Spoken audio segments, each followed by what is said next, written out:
Bilang kasama sa pagsusuri ng ating puso sa panahon ng Adbyento, tanungin natin ang ating sarili. Paano ba natin babalansehin ang ambisyon at ang pagiging kontento sa buhay? Para sa mabungang buhay, tayo na po't magkapet, pandasal.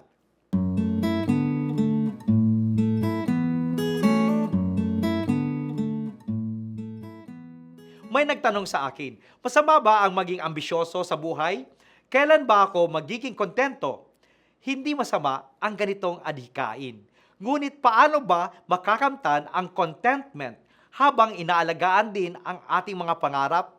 Susi sa contentment ang pagpapasalamat araw-araw. Madaling mabigo, kaya tinutulungan tayo ng pagpapasalamat na alalahanin ang mga biyaya ng Diyos sa atin, like the amazing people in our lives, our achievements, or even the simple pleasures of our day.